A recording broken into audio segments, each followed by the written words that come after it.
আসসালামু আলাইকুম। আজ আমি দেখাবো নারকেলের পুর তৈরি করা। কিভাবে নারকেলের পুর তৈরি করতে হয় সেটি আজ আমি দেখাবো। এই নারকেলের পুর যদি তৈরি করে আপনারা ফ্রিজে রেখে দেন, আপনাদের বাসায় কোনো গেস্ট আসলে খুব সহজেই তাদের পিঠা বানিয়ে খাওয়াতে পারবেন। তাহলে চলুন দেখে নেওয়া যাক এই নারকেলের পুর তৈরি করতে আমাদের কি কি লাগছে আর কি করতে হবে।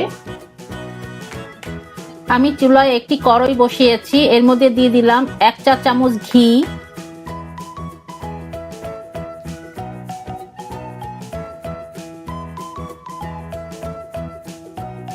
দিয়ে দিলাম দারচিনি এলাচ। আমি দারচিনি 1 টুকরা নিয়েছি আর এলাচ নিয়েছি 2 পিস।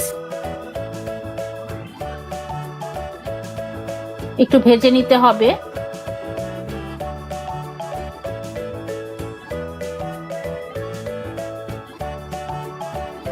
এর মধ্যে দিয়ে দিলাম নারকেল কোড়া, 1 কাপ নারকেল কোড়া দিয়েছি আমি। দিয়ে দিলাম খেজুরের গুড়, 1/2 কাপ খেজুরের গুড় দিয়েছি আমি। আপনারা যে যেরকম মিষ্টি খান সেভাবে দিয়ে নেবেন। এখন গুড়টাকে গলিয়ে নিতে হবে, নেড়ে নেড়ে গুড়টা গলিয়ে নিতে হবে। গুড় থেকে হালকা পানি বের হয়েছে, সেটা খুব ভালোভাবে শুকিয়ে নিতে হবে।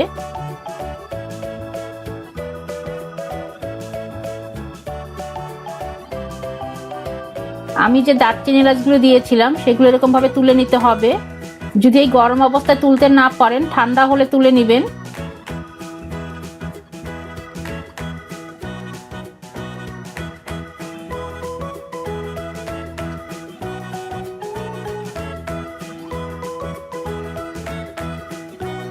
আমি সব দারচিনি এলাচগুলো তুলতে পারিনি, এটা ঠান্ডা হলে তুলে নিব। এখন এর মধ্যে দিয়ে দিব গুঁড়া দুধ। আমি এখানে 2 টেবিল চামচ গুঁড়া দুধ দিয়েছি। খুব ভালোভাবে মিশিয়ে নিতে হবে। এই গুঁড়া দুধটা দিলে খেতে অনেক ভালো হয় এই নারকেলের পুরটা। হয়ে গেছে, এখন আমি এটাকে নামিয়ে নিচ্ছি। আপনারা এটা নামিয়ে ঠান্ডা করে কোনো এয়ারটাইট বক্সে ফ্রিজের নর্মাল চেম্বারে 15 দিনের জন্য রেখে দিতে পারবেন।